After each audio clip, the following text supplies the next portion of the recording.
Hi hello friends, ಎಲ್ಲರಿಗೂ ನಮಸ್ಕಾರ. Gagan cooking ಚಾನಲ್ಗೆ ಸ್ವಾಗತ. ಇವತ್ತೊಂದು ಈಸಿಯಾದ ಬೆಂಡೆಕಾಯಿ ಮಸಾಲ ರೆಸಿಪಿ ತೋರಿಸ್ಕೊಡ್ತಾ ಇದ್ದೀನಿ. ಈ ರೆಸಿಪಿ ಒಂದು ಸರಿ ಮಾಡಿದರೆ ಮತ್ತೆ ಮತ್ತೆ ಮಾಡ್ತೀರಾ, ಅಷ್ಟು ಚೆನ್ನಾಗಿರುತ್ತೆ. ಯಾಕಂದರೆ ಇದು ಪರೋಟಾಗೆ, ಚಪಾತಿಗೆ, ವೈಟ್ ರೈಸ್ಗೆ ಎಲ್ಲದಕ್ಕೂ ಸೂಪರ್ ಕಾಂಬಿನೇಷನ್. ಅಷ್ಟೇ ಸಿಂಪಲ್ ರೆಸಿಪಿ, ಯಾರು ಬೇಕಾದರೂ ಟ್ರೈ ಮಾಡ್ಬೋದು. ಖಂಡಿತ ಇವತ್ತಿನ ರೆಸಿಪಿ ಇಷ್ಟ ಆಯ್ತಂದರೆ ಒಂದು ಲೈಕ್ ಮಾಡಿ, ಹೊಸದಾಗಿ ನೋಡ್ತಾ ಇದ್ದರೆ ಸಬ್ಸ್ಕ್ರೈಬ್ ಮಾಡ್ಕೊಳ್ಳಿ.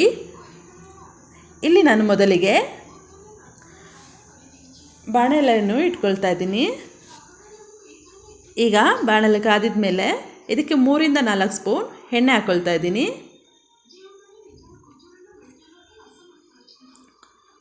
ಇಲ್ಲಿ ನಾನು ಒಂದು ಸಣ್ಣ ಈರುಳ್ಳಿನ ಕಟ್ ಮಾಡ್ಕೊಂಡಿರೋದನ್ನ ಹಾಕ್ಕೊಳ್ತಾ ಇದ್ದೀನಿ.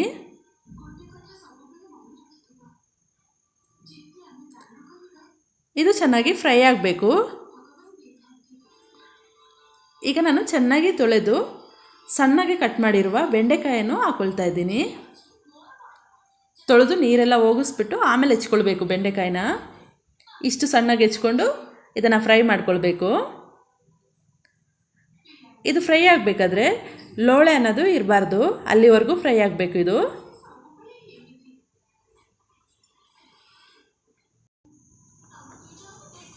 ಹೀಗೆ ಚೆನ್ನಾಗಿ ಬೆಂಡೆಕಾಯಿ ಫ್ರೈ ಆಗಲಿ, ಅಲ್ಲಿವರೆಗೂ ನಾವು ಮಿಕ್ಸಿ ಜಾರ್ಗೆ ಏನೇನು ಮಸಾಲೆ ಬೇಕು ಅನ್ನೋದನ್ನು ಹಾಕ್ಕೊಳ್ಳೋಣ.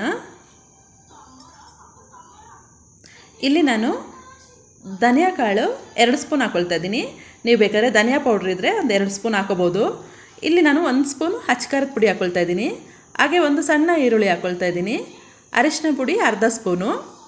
ಕಾಯಿ ಸ್ವಲ್ಪ ನಾನು ಇಷ್ಟನ್ನು ಮಿಕ್ಸಿ ಜಾರ್ಗೆ ಹಾಕ್ಕೊಂಡು ಸ್ವಲ್ಪ ನೀರು ಹಾಕಿ ನೈಸಾಗಿ ರುಬ್ಕೊಳ್ತೀನಿ.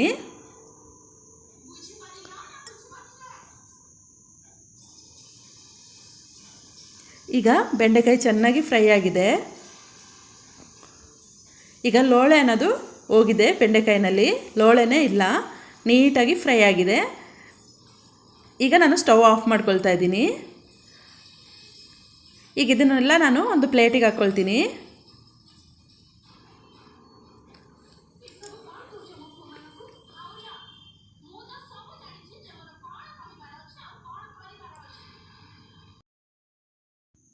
ಈಗ ಇದು ಬೆಂಡೆಕಾಯಿ ಎಲ್ಲ ಪ್ಲೇಟಿಗೆ ಹಾಕ್ಕೊಂಡಾಗಿದೆ. ಈಗ ಇದೇ ಬಾಣಲೆಗೆ ನಾನು 2 ರಿಂದ 3 ಸ್ಪೂನ್ ಎಣ್ಣೆ ಹಾಕ್ಕೊಳ್ತಾ ಇದ್ದೀನಿ.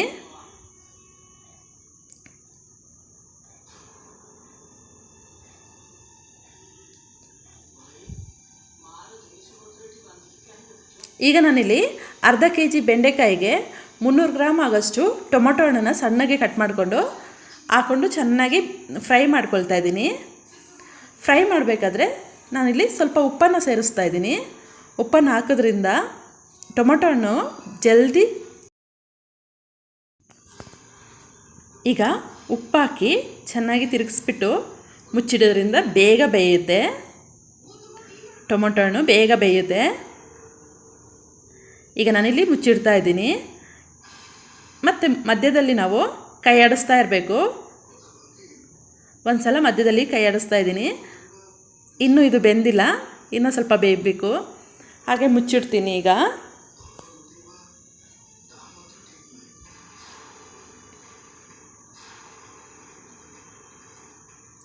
ಮುಚ್ಚಿಟ್ಬಿಟ್ಟು ಈಗ ನೋಡಿ ಫ್ರೆಂಡ್ಸ್, ಈಗ ಚೆನ್ನಾಗಿ ಟೊಮೊಟೊ ಹಣ್ಣು ಬೆಂದಿದೆ, ಸ್ನ್ಯಾಶ್ ಆಗಿದೆ. ಇದಕ್ಕೆ ನಾನು ಒಂದು ಗೋಲಿ ಗಾತ್ರದಷ್ಟು ಹುಣಸೆಹಣ್ಣು ನೆನೆಯಕ್ಕೆ ಹಾಕಿದ್ದೆ.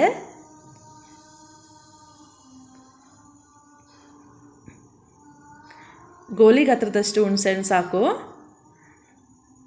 ಈ ಹುಣಸೆಹಣ್ಣಿನ ರಸನ ನಾನು ಇದಕ್ಕೆ ಹಾಕ್ಕೊಳ್ತಾ ಇದ್ದೀನಿ. ಈಗ ಹಾಕ್ಕೊಂಡು ಚೆನ್ನಾಗಿ ಒಂದು 2 ನಿಮಿಷ ಚೆನ್ನಾಗಿ ಕುದಿಸ್ತೀನಿ.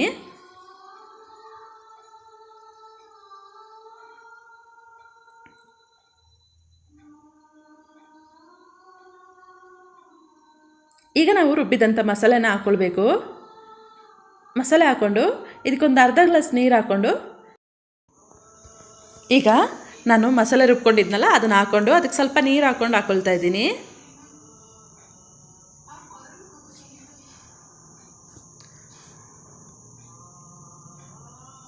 ಇದು ಚೆನ್ನಾಗಿ ಕುದಿ ಬರಬೇಕು. ಸ್ವಲ್ಪ ಕುದಿ ಬರಲಿ, ಅಲ್ಲಿವರೆಗೂ ನಾವು ಮುಚ್ಚಿಡೋಣ ಇದನ್ನು.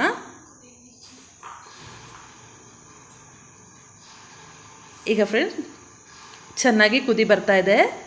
ಈಗ ಇದಕ್ಕೆ ನಾವು ಚೆನ್ನಾಗಿ ಫ್ರೈ ಮಾಡಿ ಇಟ್ಕೊಂಡಿದ್ವಲ್ಲ ಬೆಂಡೆಕಾಯಿ, ಅದನ್ನು ಇದಕ್ಕೆ ಹಾಕ್ಕೊಳ್ಬೇಕು. ಈ ಮಸಾಲೆ ಜೊತೆ ಹಾಕಿ ಲೋ ಫ್ಲೇಮ್ನಲ್ಲಿ ಒಂದು 5 ನಿಮಿಷ ಬೇಯಿಸಿದರೆ ಸಾಕು. ಚೆನ್ನಾಗಿ ಕುದಿ ಬಂದರೆ ಸಾಕು.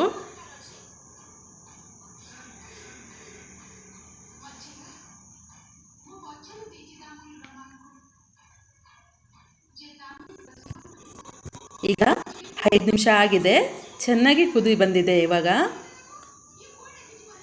ಫ್ರೆಂಡ್ಸ್, ಈಗ ಬೆಂಡೆಕಾಯಿ ಮಸಾಲ ರೆಡಿಯಾಗಿದೆ. ತುಂಬ ಟೇಸ್ಟಿಯಾಗಿರೋ ಬೆಂಡೆಕಾಯಿ ಮಸಾಲ ರೆಡಿಯಾಗಿದೆ. ಇದು ರೈಸ್, ಚಪಾತಿ, ಪರೋಟಾಗೆ ಸೂಪರ್ ಕಾಂಬಿನೇಷನ್. ಈ ರೆಸಿಪಿ ಇಷ್ಟ ಆಯ್ತಂದರೆ ಕಮೆಂಟ್ ಮಾಡಿ, ಲೈಕ್ ಕೊಟ್ಟು ಶೇರ್ ಮಾಡಿ. ಹಾಗೆ ಗಗನ್ ಕುಕಿಂಗ್ ಚಾನಲ್ಗೆ ಸಬ್ಸ್ಕ್ರೈಬ್ ಆಗಿ. ಈ ವಿಡಿಯೋ ನೋಡಿದ್ದಕ್ಕೆ ಎಲ್ಲರಿಗೂ ಧನ್ಯವಾದಗಳು.